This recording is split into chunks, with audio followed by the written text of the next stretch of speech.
Fala galerinha, beleza? Hoje a gente está com uma aula completamente diferente do que aquela que vocês estavam acostumados a ver, sentado na cadeira, porque eu quero trazer um negócio um pouco diferente, né? Uma ideia um pouco mais dinâmica, onde eu mostro algumas coisas na tela e vocês podem me acompanhar aqui, porque eu já estou gesticulando tanto sentado que eu não estou conseguindo mais ficar sentado. Então eu quero vir aqui, correr para um lado para o outro, fica mais fácil de explicar e quem sabe você não começa a prestar mais atenção também e faz o teu físico evoluir de uma vez por todas. Então, me ajuda aí, já que eu estou me esforçando para tentar te ensinar da melhor forma possível. Já deixa o dedo no like.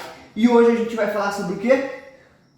Proteínas. Hoje a gente vai falar sobre proteínas. Animais, vegetais, qual a diferença dessas proteínas? É importante ingerir todas? Tem uma mais importante do que outra? Você já vai descobrir assistindo esse vídeo até o final. Então, solta a vinheta.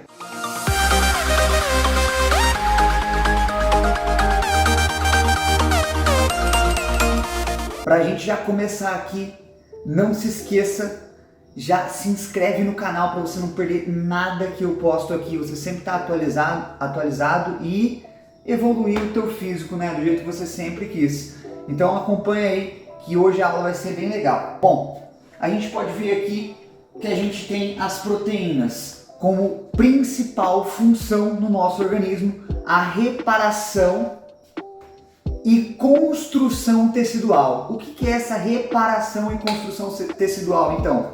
Vamos explicar isso aí.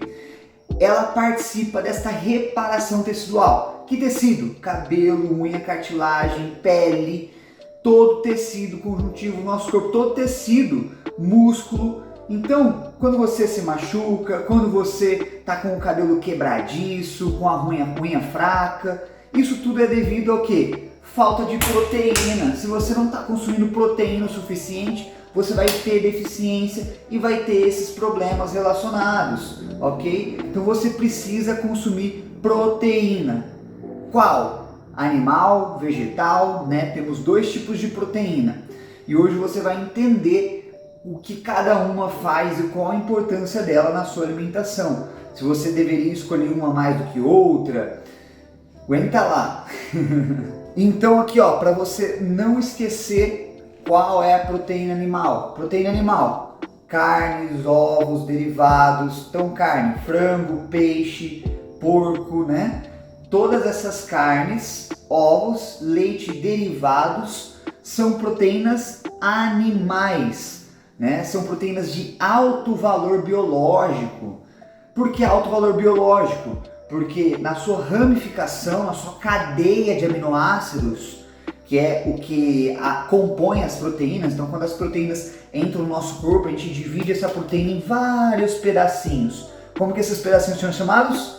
Aminoácidos. O que acontece? As proteínas de alto valor biológico, as proteínas mais completas, que são as proteínas animais, elas são de alto valor biológico, porque tem maior quantidade de aminoácido e todos os aminoácidos que a gente precisa, principalmente os essenciais. Então a gente tem dois tipos de aminoácidos, essenciais e não essenciais. Os não essenciais é porque o nosso corpo já tem o suficiente e até produz esses aminoácidos. Através da alimentação a gente consegue também ele de forma abundante. Agora os essenciais são os que a gente precisa dar uma atenção e consumir através da alimentação. Então os essenciais a gente tem que dar um jeito de trazer da alimentação, os não essenciais a gente não precisa, não são essenciais, como o próprio nome já diz. Mas aminoácido a gente fala sobre isso outro dia. Hoje o foco aqui é sobre as proteínas. Aí você pode me perguntar, né? Bruno, a gente tem as proteínas animais que são de alto valor biológico, as melhores proteínas, mas quer dizer que as vegetais são ruins? Como que funciona? Não, as vegetais não são ruins, tá? Elas às vezes não são completas, elas não têm todos os aminoácidos ou não tem uma cadeia ramificada de aminoácidos tão grande, porém, quando usado as proteínas vegetais com diferentes fontes, por exemplo, um arroz e um feijão. O arroz e o feijão são dois tipos de alimentos de fonte vegetal que tem proteína, é claro, não são conhecidos como fonte de proteína, mas quando consumidos juntos, eles se completam. Então os aminoácidos que faltam no arroz tem no feijão, e os que faltam no feijão tem no arroz, formando uma proteína completa, uma proteína de alto valor biológico. Então quando você consome vegetais, se você coloca variedade na tua alimentação, você pode ter uma proteína de alto valor biológico. Então para aquelas pessoas que são vegetarianas, veganas, não precisa se preocupar, não vai precisar voltar a ingerir carne se você deixou de comer porque não gosta, ou porque, enfim, independente do motivo, você não precisa se alimentar de fonte animal para ter uma proteína de alto valor biológico, mas você precisa prestar bastante atenção se a quantidade de proteína que você está consumindo está sendo suficiente.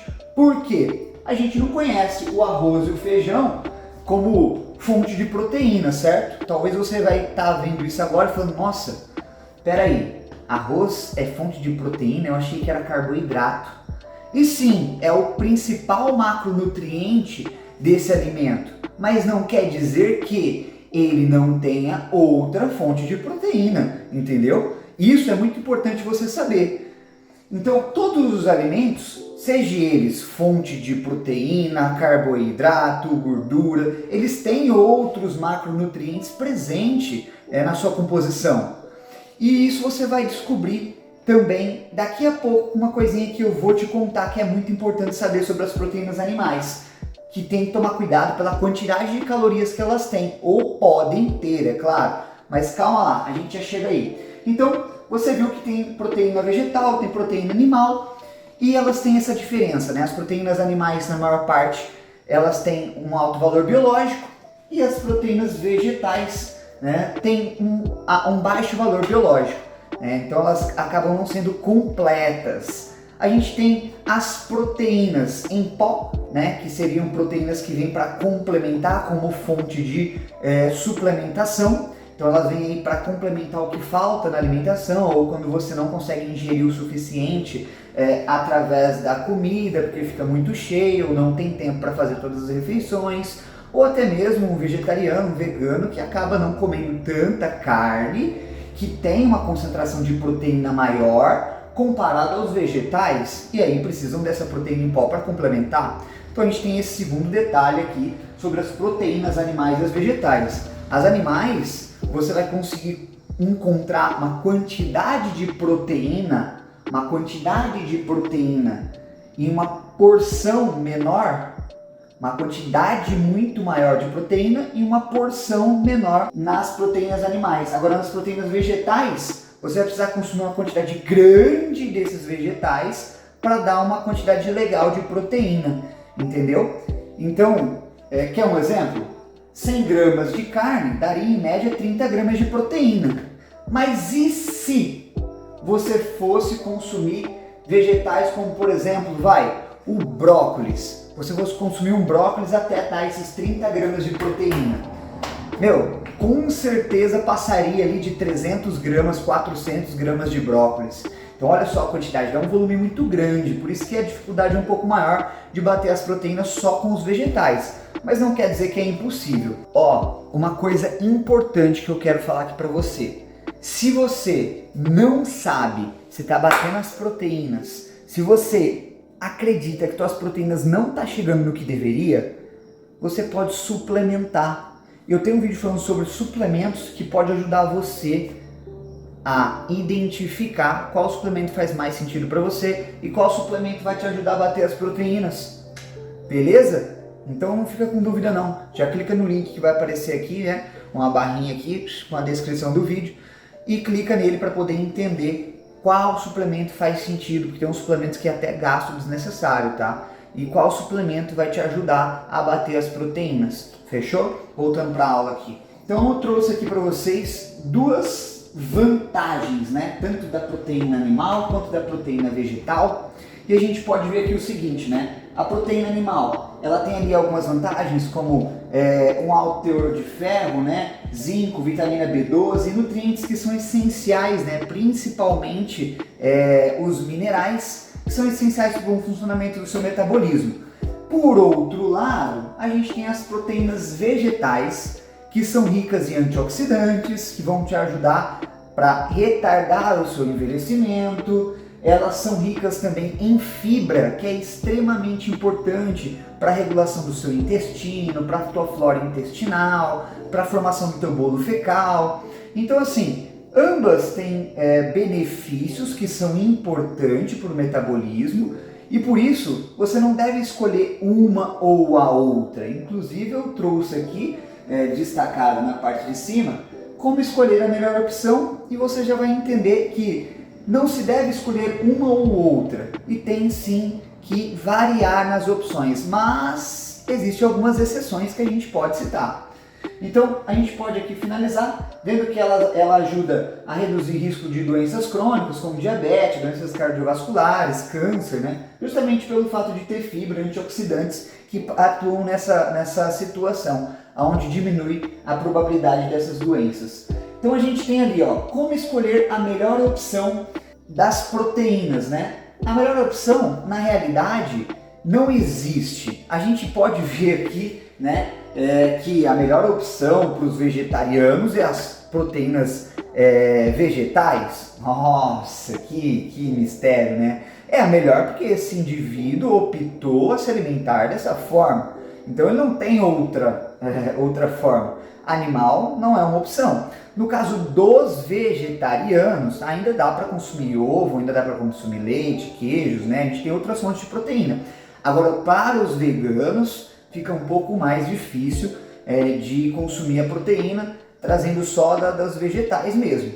Então, nessa situação, ok, vai escolher pela opção dos vegetais, porque foi uma opção da pessoa individual. Mas a gente tem que olhar o seguinte, né? Na hora de olhar e escolher qual a melhor proteína, não tem uma melhor. Se você consome das duas fontes, você precisa variar, você precisa ter das proteínas vegetais, porque ela tem seus benefícios, e você precisa escolher proteínas animais, porque elas também têm seus benefícios. Essa variedade é o que vai trazer um equilíbrio e vai fazer com que você tenha um metabolismo funcionando muito bem, tá? Esse funcionamento do metabolismo ele é essencial. Então essa junção dessas duas proteínas, dessas duas fontes de proteína, são essenciais para você trazer um equilíbrio nutricional e também não deixar de forma deficiente nenhum micronutriente que precisava ser ingerido.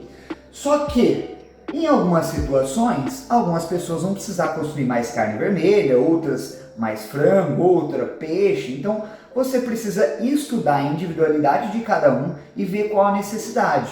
Ah, esse indivíduo aqui já consome uma boa quantidade de proteínas vegetais e está faltando proteína no planejamento, ele não consegue bater a quantidade de proteína comendo só as vegetais. Então o que a gente faz? A gente dá prioridade para as proteínas animais, principalmente as carnes, e os ovos, que tem uma concentração de proteína muito maior. Isso vai ajudar esse indivíduo a bater a quantidade de proteína diária. O que seria a quantidade ideal de proteína diária, já que a gente está falando sobre proteína? A quantidade de proteína ideal que você deveria consumir seria pelo menos 1,6 gramas de proteína por dia. Então 1,6 gramas de proteína por quilo de peso. 1,6 gramas de proteína por quilo de peso por dia. Então você pesa 100 quilos, 160 gramas de proteína. Ok, legal, fácil. É um indivíduo que tem um alto desgaste, treina pesado, tá com uma dieta mais restritiva, mantenha a proteína em 2 gramas por quilo peso ou mais, tá bom? Vale te atentar ao quê? Que o excesso das proteínas pode sobrecarregar o funcionamento renal. Então, exagerar nas proteínas não é interessante, até porque mais do que 2 gramas por quilo de peso não vai te trazer uma melhora na síntese proteica, não vai fazer com que você construa mais massa magra, ok? Isso é importante você saber. As proteínas não podem faltar, porque senão você não vai ter nem a reparação tecidual. Lembra que o papel da proteína é reparação tecidual e construção de novos tecidos?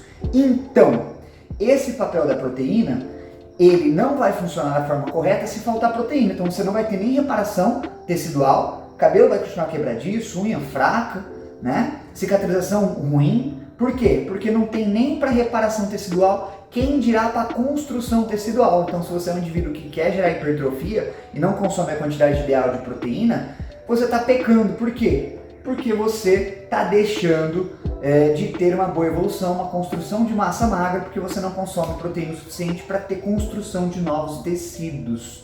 Entendeu a importância disso? Que bom, espero que sim. Se você fica todo perdido e não sabe, né, se você está batendo a tua proteína, se você está conseguindo ingerir a quantidade ideal, eu tenho um vídeo falando sobre a quantidade de proteína que você deveria ingerir, quais as proteínas, enfim, explico tudo de forma calculada para você saber o quanto deve consumir. Eu vou deixar esse vídeo linkado aqui no canto direito aqui superior. Acho que esse é esquerdo, né? Ai, que burro, dá 0 pra ele. Você clica e pronto, deixa o vídeo reservado para assistir assim que acabar esse. Assim você vai saber calcular suas proteínas de forma bem fácil. E se você fica muito perdido mesmo com essas orientações, provavelmente aqui na descrição vai ter um link meu aqui para que você me chame no Instagram, no WhatsApp, seja lá qual rede for, porque eu trabalho com consultoria online e presencial. E se você estiver em qualquer lugar do Brasil ou até mesmo fora do país, eu posso te ajudar. Então não fica preocupado que isso daí é moleza pra gente resolver. Fechou? Outra coisa que é muito importante você saber com relação às proteínas vegetais e as animais é que as proteínas animais, é aí que eu queria chegar. Lembra que eu falei? Num alimento não tem só um macronutriente, não tem só proteína, ou só carboidrato, ou só gordura? Então, é aqui que eu queria chegar. As proteínas animais, se você não souber escolher da forma correta, elas têm grande quantidade de gordura saturada. Então, essa gordura saturada não é interessante para você e para sua alimentação, tá? Ela é uma gordura indesejada e isso faz subir ainda mais as calorias. Para o indivíduo que está querendo emagrecer, isso não é nada interessante. Então, para você que bate proteína comendo coxinha de frango, com pele, ou então aquela coxa sobrecoxa com aquela pelinha assim tostadinha, mas é a pele, é gordura saturada, meu querido. Se você gosta de carne vermelha ali com aquela gordurinha fritinha, tá consumindo um alto teor de gordura saturada e grande quantidade de caloria, porque a gordura ela é muito calórica. E a gente tem um benefício com relação aos vegetais, aos animais com relação a isso, porque as proteínas vegetais não têm gordura saturada, então você tem esse benefício com relação a isso. Então a gente tem baixo teor de gorduras saturadas ou isento, né? Na maioria das vezes, para os vegetais. Isso depende de como você prepara, não adianta nada você preparar lá, jogar um óleo de soja, enfim, botar um monte de óleo para poder preparar autolegumes ali, os vegetais, porque você vai estar adicionando, por mais que não tenha, você vai adicionar. E os benefícios são ricos em fibras, vitaminas, né? Fitoquímicos também, que vão ter papéis muito importantes aí no funcionamento do teu metabolismo. Então, essa foi a aulinha aqui de proteína, animais e vegetais, para você parar de errar e de se preocupar com qual você deveria consumir e você entender um pouquinho mais e sair daqui com mais bagagem para poder fazer boas escolhas no seu dia a dia. Se você gostou desse vídeo, por favor, deixe o seu like. Se você gostou dessa dinâmica aqui, né, de live, por favor, deixe o seu like, porque isso ajuda o canal a crescer. Eu entendo se vocês estão gostando, e se você estiver gostando, a gente vai por esse caminho. Se não estiver gostando também, deixa o dislike, que é para saber que não está funcionando, que eu tomei a decisão errada, e deixa o teu comentário. Que vídeo você gostaria de ver aqui? Qual que é a tua opinião sobre essa mudança de cenário e essa forma de passar o conhecimento?